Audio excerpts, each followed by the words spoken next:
Good morning, everybody, and welcome back to another episode of Kids World Home Edition. Patience is a funny thing. Today, we live in a society to where everything is instant. You want ramen, instant ramen. You just put it in the water and boom, it's done. You want a package? Go on Amazon. It's free 2-day delivery with Prime. You want a movie? Go on TV or go on a streaming service, click it, it's on. Everything that we have is instant. But then when it comes to a point to where we have to show patience, it can be frustrating. Like when Amazon says it'll be there in 2 days, but after the second day passes and the package isn't at your front door, we immediately open the app or go to the website and we're tracking, and we're wondering why. We might even call and ask where it is. Patience is an important thing because it teaches us to step back and to just take it as it is. Jesus has perfect timing. And Jesus, believe it or not, knows what he's doing. And sometimes in our lives, when things go awry, when things go bad, or when things don't go the way that we think they should go, we get upset at God. Or we might question his way. But the thing is that God knows exactly what he's doing in our lives.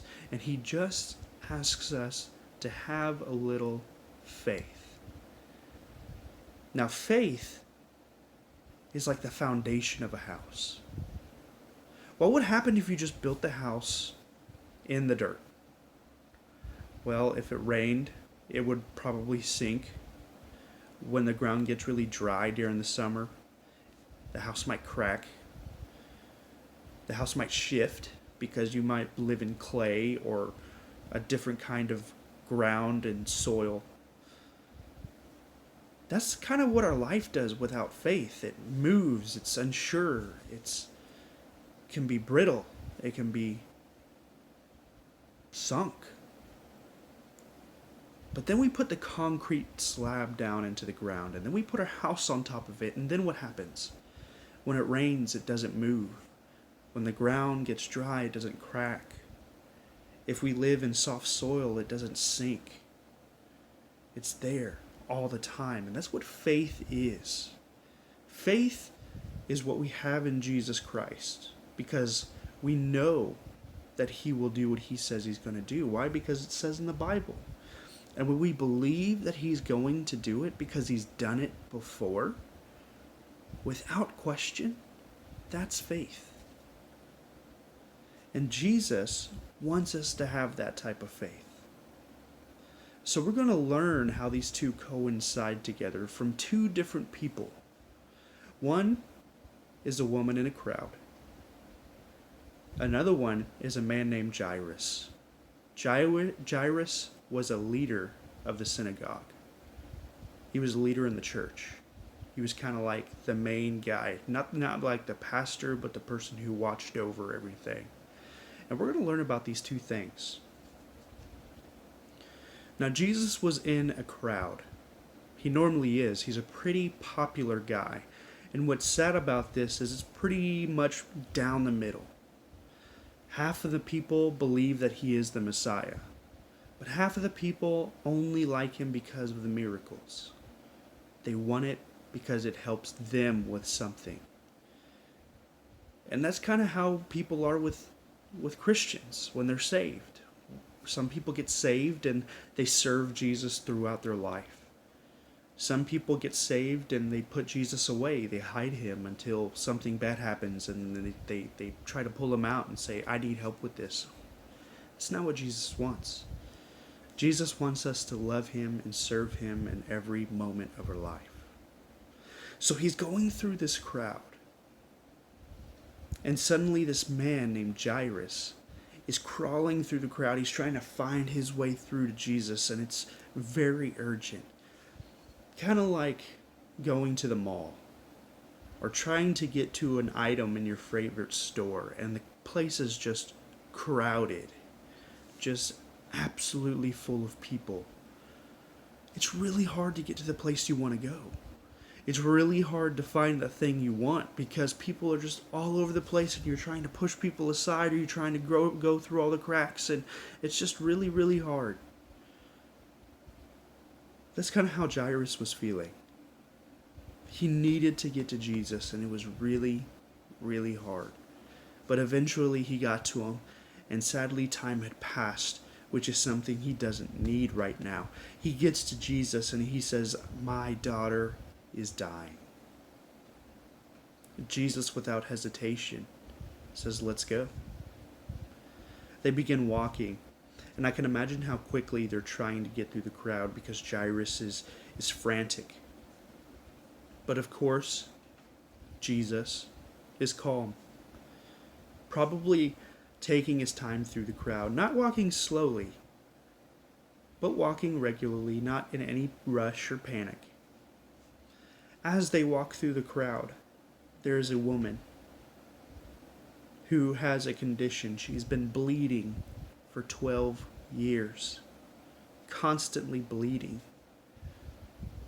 Now, it doesn't give us details or if there were certain times that she bled or whatever, but the Bible tells us that she's been bleeding for 12 years. And as Jesus passes through the crowd, the woman sees Jesus.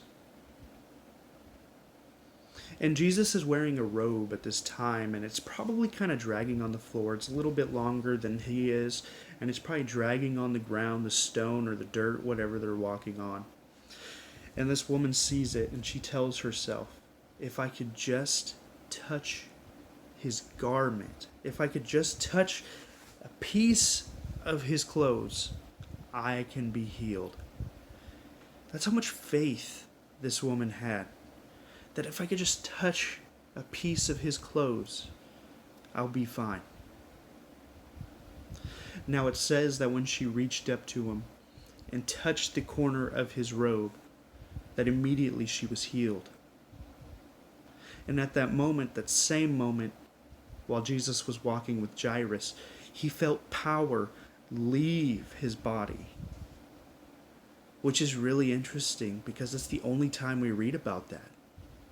Any other time, Jesus is giving his power to someone else through healing or through giving their sight again, through raising the dead. But this is the first time ever that we hear that someone, without him doing that, the power leaves his body. So here he is. The woman touches his robe. She's healed. Jairus is in a rush. And Jesus stops and turns around and asks, "Who touched my clothes?" Now at this point in time, Jairus is probably so frustrated. He doesn't have faith. He's probably so frustrated that this lady touched his clothes. So now they have to stop, and now they have to wait. Jesus is looking around and asks, and this lady steps forward and says, "I was the one who touched your clothes." He says, "Your faith has saved you. Because of your faith, your sins are forgiven." Can you imagine that? I mean, can you imagine just walking by and seeing Jesus and then just touching the hem of his clothes and then you're healed? That's how much faith she had. She didn't need to have his permission. She didn't need to see him face to face. She had so much faith that she said, "If I just touch his clothes, I'll be fine." We need to have that type of faith. It tells us in the Bible, everywhere, that Jesus has done these miracles before.